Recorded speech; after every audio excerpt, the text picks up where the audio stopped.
नमस्कार।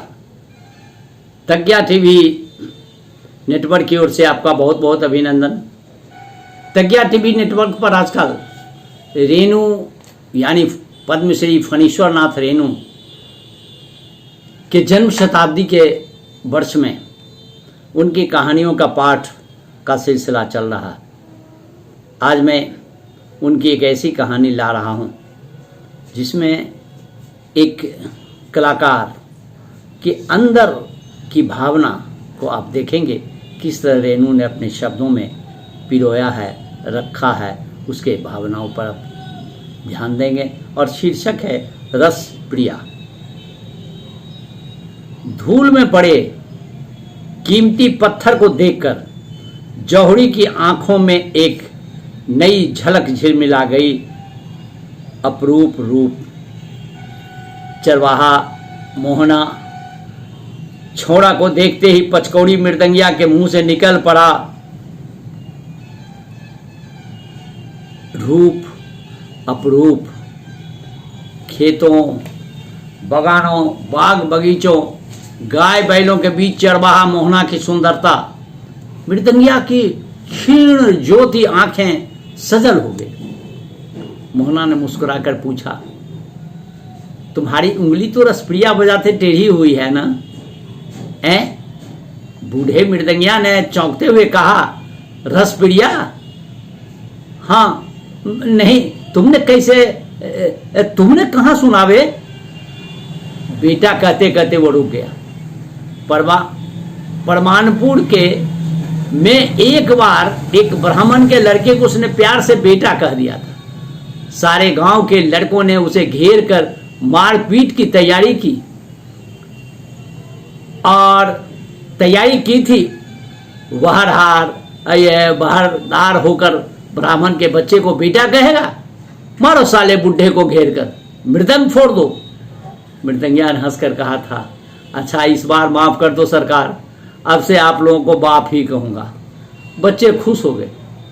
1-2-2.5 साल के नंगे बालक की ठुड्डी पकड़कर वह बोला था, क्यों, ठीक है ना बाप जी? बच्चे ठठाकर हंस पड़े थे। लेकिन इस घटना के बाद फिर कभी उसने किसी बच्चे को बेटा कहने की हिम्मत नहीं की।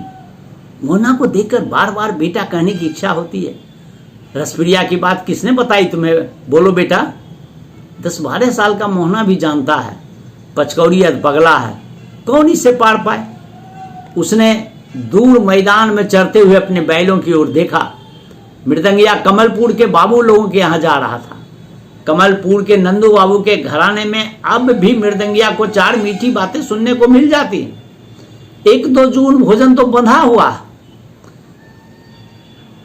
कभी कभी रस चर्चा भी यहीं आकर सुनता है। वह 2 साल के बाद वह इस इलाके में आया है। दुनिया बहुत जल्दी जल्दी बदल रही है।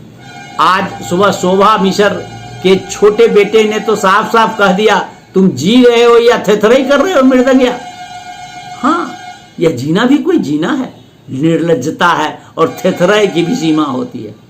15 साल से वह गले में मृदंग लटकाकर गांव गांव घूमता है, भीख मांगता है। दाहिने हाथ में टेढ़ी उंगली मृदंग पर बैठती ही नहीं। मृदंग क्या बजाएगा?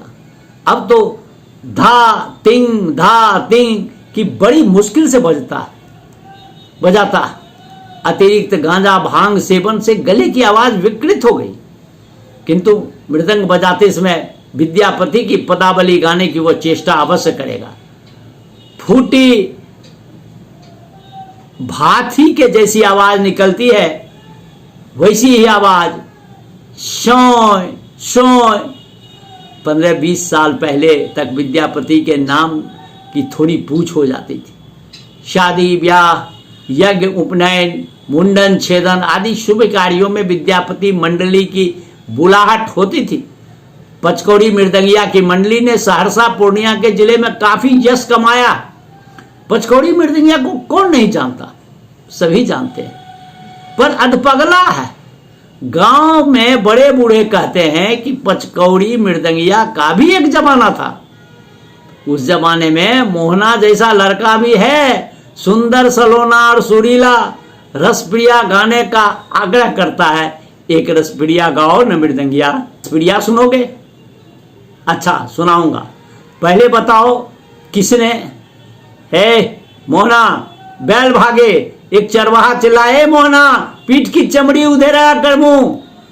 अरे बाप, मोहना भागा। कल ही करमू ने उसे बुरी तरह पीटा है। दोनों बैलों को हरे हरे पाट के पौधों की महक खींच ले जाती है बार बार। खटमिठा पाट। पचकौड़ी ने पुकार कर कहा, मैं यहीं पेड़ की छाया में बैठता हूं, तुम बैल हाँक कर लौटो। रसपिड़िया नहीं सुनोगे? मोहना जा रहा था, उसने पलट कर देखा भी नहीं। रसपिड़िया? विद्यापत नाच वाले रसपिड़िया गाते थे। सहरसा के जोगिंदर झा एक बार विद्यापति के 12 पदों की एक पुस्तिका छपाई थी। मेले में खूब बिक्री हुई थी रसपिड़िया पोथी की। विद्यापत नाच वालों ने गागा कर जनप्रिया बना दिया था रसपिड़िया को। खेत के आल पर झड़ जामुन की छाया में पचकौड़ी मृदंगिया बैठा हुआ है, मोहना की राह देख रहा। जेठ की चढ़ती दोपहरी में खेतों में काम करने वाले भी अब गीत नहीं गाते। कुछ दिनों के बाद कोयल भी कूकना भूल जाएगी क्या? ऐसी दोपहरी में चुपचाप कैसे काम किया जाता है? 5 साल पहले तक लोगों के दिल में हुलारस बाकी था। पहली वर्षा में भींगी हुई धरती के हरे भरे पौधों से एक खास किस्म की गंध निकलती है। तपती दोपहरी में मोम की तरह गल उठती थी रस की डाली। वे गाने लगते थे बिढ़ा, चांचर, लगनी। खेतों में काम करते हुए गाने वाले गीत भी समय अवसमय पर का ख्याल करके गाए जाते। रिमझिम वर्षा में 12 मासा, चिलचिलाती धूप में बिढ़ा, चांचर में लगनी। हाँ रे हल जोते हलवाहा भैया रे, खुरपी रे चलावे मजदूर, यही पंथे धानी मोरा रूशली। खेतों में काम करते हलवाहों और मजदूरों से कोई बीड़ी पूछ रहा है कातर स्वर में। उसकी रूठी हुई धनी को इस तरह से जाते देखा है किसी ने? अब तो दोपहरी नीरस सी लगती है, मानो किसी के पास एक शब्द भी नहीं रह गया। आसमान में चक्कर काटते हुए चील की टिटकारी भरी टी टी ही का मृदंगिया ने गाली दी। शैतान! उसको छोड़कर मोहना दूर भाग गया। वह आतुर होकर प्रतीक्षा कर रहा है। जी करता है कि दौड़कर उसके पास चला जाए। दूर चलते हुए मवेशियों के झुंडों की ओर बार बार वह बेकार देखने की चेष्टा करता है। सब धुंधला। उसने अपनी झोली टटोल कर देखा, आम है, मूढ़ी है। उसे भूख लगी। मोहना के सूखे मुंह की याद आई और भूख मिट गई। मोहना जैसे सुंदर सुशील लड़कों की खोज में ही उसकी जिंदगी का अधिकांश दिन बीते। विद्यापत नाच में नाचने वाले नटुआ का अनुसंधान खेल नहीं, सवर्णों के घर में नहीं, छोटी जाति के लोगों के यहाँ मोहना जैसे लड़की मुहा लड़के हमेशा पैदा होते। वे अवतार लेते हैं समय समय पर। मैथिल ब्राह्मण, कायस्थों, राजपूतों के यहाँ विद्यापत बालों की बड़ी इज्जत होती थी। अपनी बोली मिथिलाम में नटुआ के मुंह से जन्म अवधि हम रूप निहारल सुनकर वे निहाल हो जाते थे। इसलिए हर मंडली का मुलगैन नटुआ की खोज में गांव गांव भटकता फिरता था। ऐसा लड़का जिसे सजा धजा कर नाच में उतारते थे और दर्शकों में एक फुसफुसाहट फैल जाती थी। ठीक ब्राह्मणी की तरह लगता है ना? मधुकांत ठाकुर की बेटी की तरह। ना, चंपा जैसी सूरत है। पचकौड़ी गुणी आदमी। दूसरी मंडली में मुलगैन और मृदंगिया की अपनी अपनी जगह होती है। पचकौड़ी मुलगैन भी था और मृदंगिया भी।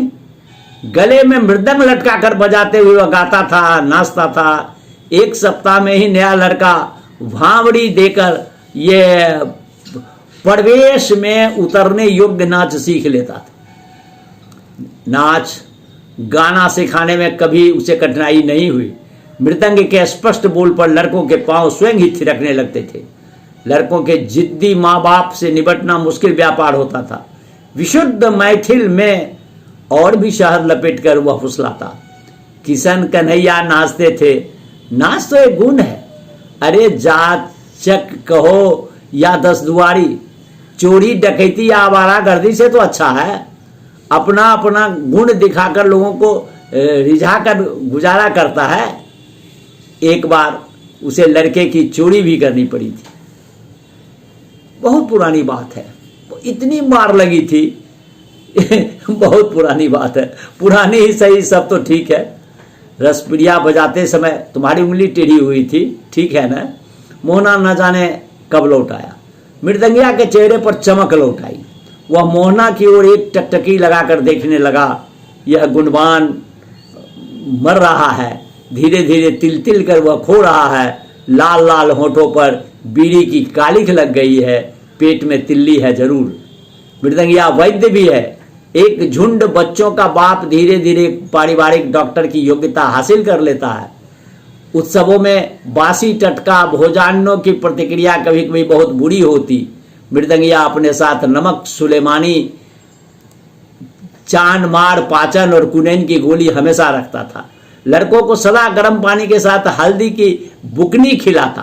पीपल, काली मिर्च, अदरक वगैरह को घी में भूनकर शहद के साथ सुबह शाम चटाता। गर्म पानी, पोटली में मूढ़ी और आम निकालते हुए मृदंगिया बोला, हाँ गर्म पानी, तेरी तिल्ली बढ़ गई है, गर्म पानी पियो। यह तुमने कैसे जान लिया? फारबिसगंज के डॉक्टर बाबू भी कह रहे थे तिल्ली बढ़ गई है, दवा। आगे कहने की जरूरत नहीं, मृदंगिया जानता है कि मोहना जैसे लड़कों के पेट में तिल्ली चिता पर ही गलती है। क्या होगा पूछकर कि दवा क्यों नहीं करवाते। माँ भी कहती है हल्दी की बुकनी के साथ रोज गर्म पानी, तिल्ली गल जाएगी। मृदंगिया ने मुस्कुराकर कहा, बड़ी सियानी है तुम्हारी माँ। केले के सूखे पत्तल पर मूढ़ी और आम रखकर उसने बड़े प्यार से कहा, आओ एक मुट्ठी खा लो। नहीं, मुझे भूख नहीं लगी है। किंतु मोहना की आंखों में रह रह कर कोई झांकता था। मूढ़ी और आम को एक साथ निकल जाना चाहता था। भूखा, बीमार, भगवान आओ खा लो बेटा, रसप्रिया नहीं सुनोगे। माँ के सिवा आज तक किसी अन्य व्यक्ति ने मोहना को इस तरह प्यार से कभी परोसे भोजन पर नहीं बुलाया। लेकिन दूसरे चरवाहे देख ले तो माँ से कह देंगे, भीख का अन्न, नहीं मुझे भूख नहीं। मृदंगिया अप्रतिभ हो जाता, उसकी आंखें फिर सजल हो जाती। मृदंगिया ने मोहना जैसे दर्जनों सुकुमार बालकों की सेवा की है। अपने बच्चों को भी शायद वह इतना प्यार नहीं दे सकता। और अपना बच्चा अपना पराया, सब तो अपने सब पराए। मोहन, कोई देख लेगा तो क्या होगा? माँ से कह देगा तुम भीख मांगते हो ना। कौन भीख मांगता है? मृदंगिया ने आत्मसम्मान को इस भोले लड़के को बेवजह ठेस लगा दी। उसने मन की झांपी में कुंडलीकार सोया हुआ सांप फन फैलाकर फुफकार उठा, ए साला मारेंगे एक तमाचा के, ए गाली क्यों देते हो? मोहना ने डरते डरते प्रतिवाद किया। वह उठ खड़ा हुआ पागलों की तरह। पागलों का क्या विश्वास। आसमान में उड़ती हुई चील ने फिर टिटहरी भरी, टी टी टिंग। मोहना मृदंगिया की आवाज गंभीर हो गई। मोहना जरा दूर खड़ा हो गया। किसने कहा तुमसे कि मैं भीख मांगता हूं? मृदंग बजाकर, पदावली बजाकर, लोगों को रिझाकर पेट पालता हूं। तुम ठीक कहते हो, भीख का ही अन्न है यह, भीख का ही फल है यह। मैं नहीं दूंगा, तुम बैठो, मैं रसप्रिया सुना दूंगा। मृदंगिया का चेहरा धीरे धीरे विकृत हो रहा। आसमान में उड़ने वाला चील अब पेड़ की डाली पर बैठी है। टी टी टी टी। मोहना डर गया। एक डग, दो डग, दे दौड़, एक भागा, वह भागा। 1 बीघा दूर जाकर उसने चिल्लाकर कहा, डांड ने बाण मारकर तुम्हारी उंगली टेढ़ी कर दी है। झूठ क्यों कहते हो? रसप्रिया बजाते इसमें, ए कौन है यह लड़का, कौन है यह मोहना? रमपतिया भी कहती है, डायन ने बाण मार दिया है। मोहना ने जाते जाते चिल्लाकर कहा, करेला। अच्छा तो मोहना यह भी जानता है कि मृदंगिया करेला कहने से चिढ़ता है। कौन है मोहना? मृदंगिया आतंकित हो गया। उसने मन में एक अज्ञात भय समा गया। वह थर थर कांपने लगा। कमलपुर के बाबुओं के यहाँ जाने का उत्साह भी नहीं रहा। सुबह शोभा मिसर के लड़के ने ठीक कहा था। उसकी आंखों से आंसू झरने लगे। जाते जाते मोहना डंक मार गया। उसके अधिकांश शिष्यों के साथ ऐसा ही व्यवहार किया उसके साथ। नाच सीखकर फुर से उड़ जाने का बहाना। खोजने वाले एक एक लड़के की बातें उसे याद है। सोनमा ने तो गाली ही दी थी, गुरुगिरी करता है चट्टा। रसपतिया आकाश की ओर हाथ उठाकर बोली थी, हे दिनकर साक्षी रहना, मृदंगिया ने फुसलाकर मेरा सर्वनाश कर दिया। मेरे मन में कभी चोर नहीं था। हे सूरज भगवान, इस 10 दुआरी कुत्ते का अंग अंग फूट कर। मृदंगिया ने अपनी टेढ़ी उंगली को हिलाते हुए एक लंबी सांस ली। रमपतिया, जोधन गुरुजी की बेटी रमपतिया, जिस दिन वह पहले पहल जोधन की मंडली में शामिल हुआ था, रमपतिया 12वें में पांव रख रही थी। बाल विधवा रमपतिया पदों का अर्थ समझने लगी थी। काम करते करते गुनगुनाती, नव अनुरागिनी राधा किछु नहीं माने बाधा। मृदंगिया मुलगैनी सीखने गया था और गुरुजी ने उसे मृदंग धरा दिया। 8 वर्ष तक तालीम पाने के बाद जब गुरुजी ने स्वजात पचकौड़ी से रमपतिया के चुमोना की बात चलाई तो मृदंगिया सभी ताल मात्रा भूल गया। जोधन गुरुजी ने उसे अपनी जात छिपा रखी थी। रमपतिया से उसने झूठा प्रेम किया था। जोधन गुरुजी से उसने अपनी जात छिपा रखी थी। रमपतिया से उसने झूठा प्रेम किया था। गुरुजी की मंडली छोड़कर वह रातों रात भाग गया। उसने गांव जाकर अपनी मंडली बनाई, लड़कों को सिखाया, पढ़ा, कमाने खाने लगा, लेकिन वह मूलगैन नहीं हो सका कभी। मृदंगिया ही रहा सब दिन। जोधन गुरुजी के मृत्यु के बाद एक बार गुलाब बाग मेले में रमपतिया से उसकी भेंट हुई थी। रमपतिया उसी से मिलने आई थी। पचकौड़ी ने साफ जवाब दे दिया था, क्या झूठ फरेब जोड़ने आई है? कमलपुर के नंदू बाबू के पास क्यों नहीं जाती? मुझे उल्लू बनाने आई है। नंदू बाबू का घोड़ा 12 बजे रात को चीख उठी थी रमपतिया, पांचू चुप रहो। उसी रात रसप्रिया बजाते इसमें उसकी उंगली टेढ़ी हो गई। मृदंग पर जमनिका देकर वह परसेल का ताल बजाने लगा। नटुआ ने 1.5 मात्रा बेताल होकर प्रवेश किया तो उसका माथा ठनका।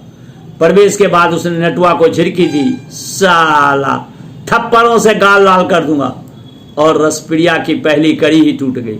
मृदंगिया ने ताल को संभालने की बहुत चेष्टा की। मृदंग की सूखी चमड़ी जी उठी। दाहिने पूरे पर लावा फर ही फूटने लगे और ताल कटते कटते उसकी उंगली टेढ़ी हो गई। झूठी टेढ़ी उंगली हमेशा के लिए पचकौड़ी की मंडली टूट गई। धीरे धीरे इलाके में विद्यापति नाच ही उठ गया। अब तो कोई विद्यापति की चर्चा भी नहीं करते। धूप पानी से पड़े पचकौड़ी का शरीर ठंडी महफिलों में ही पनका था। बेकार जिंदगी में मृदंग ने बड़ा काम किया। बेकारी का एकमात्र सहारा मृदंग। एक युग में वह गले में मृदंग लटकाकर भीख मांग रहा था। धातिंग धातिंग वह एक आम उठाकर चूसने लगा। लेकिन मोहना को डायन की बात कैसे मालूम हुई? उंगली टेढ़ी होने की खबर सुनकर रमपतिया दौड़ी आई थी। घंटों उंगली को पकड़कर रोती रही थी, हे दिनकर, किसने इतनी बड़ी दुश्मनी की? उसका बुरा हो, मेरी बात लौटा दो भगवान। गुस्से में कही हुई बातें। नहीं पांचू, मैंने कुछ भी नहीं किया है। जरूर किसी डायन ने बाण मार दिया। मृदंगिया ने आंख पोंछते हुए ढलते हुए सूरज की ओर देखा। इस मृदंग को कलेजे से सटा कर रमपतिया ने कितनी रातें काटी है। मृदंग को उसने छाती से लगा लिया। पेड़ की डाली पर बैठी हुई चील ने उड़ते हुए जोड़े से कुछ कहा। टिंग टिंग ए शाला, उसने चील को गाली दी। तंबाकू चुनिया कर मुंह में डाल ली और मृदंग के पूरे पर उंगलियां नचाने लगा। धीरी नागी धिनता। पूरी जमाने का वह नहीं बजा सका, बीच में ही ताल टूट गया। आकी हे आ सामने झरबेरी के जंगल के उस पार किसी ने सुरीली आवाज में बड़े समारोह के साथ रसप्रिया की पदावली उठाए।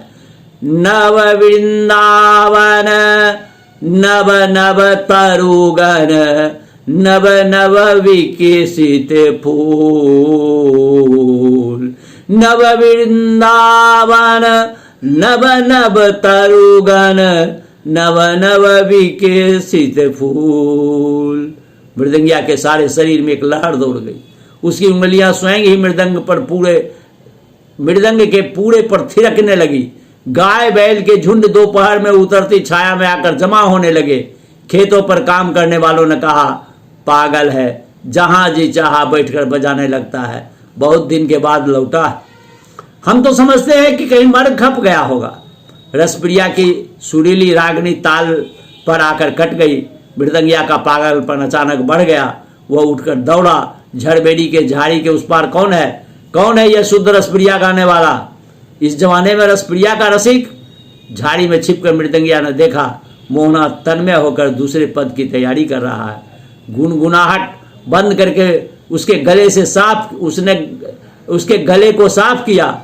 मोहना के गले में राधा आकर बैठ गई है। क्या बंदिश है! नदी वह नैनक नीर, नदी वह नैनक नीर, आहो पलली बहे ताहे तीर। मोहना बेसिद होकर विशुद्ध होकर गा रहा था नदी वह नैनक नीर, आहो पलली बहे ताहे तीर। मोहना बेसुध होकर गा रहा था। मृदंग के बोल पर वह झूम झूम कर गा रहा था। मृदंगिया की आंखें उसे एक टक निहार रही थी और उसकी उंगलियां फिरकी की तरह नाचने को व्याकुल हो रही थी। 40 वर्ष का अध पागल युगों के बाद भावावेश में नाचने लगा।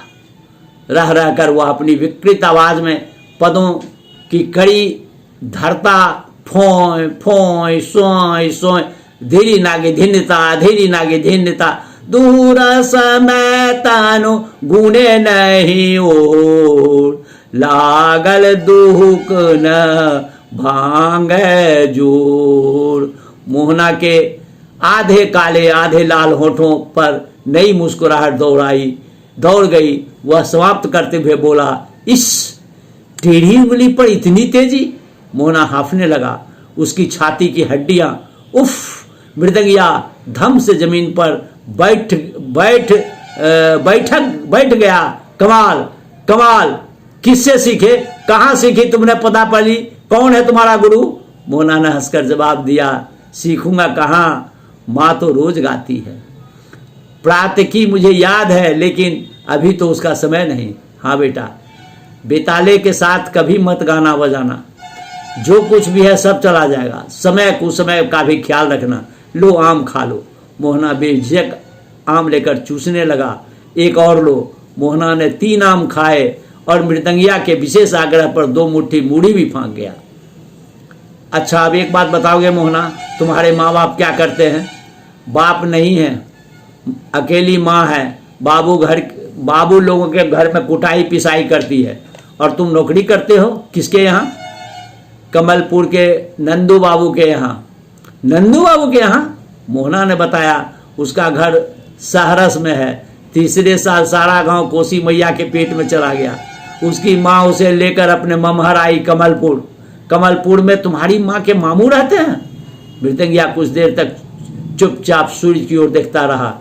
नंदू बाबू, मोहना की माँ, डाइन वाली बात तुम्हारी माँ कह रही थी। हाँ, एक बार सामदेव झा के यहाँ जनऊ में तुम्हारी गिरधर पट्टी मंडली वालों का मृदंग छीन लिया था। बेताला बजा रहा था, ठीक है ना?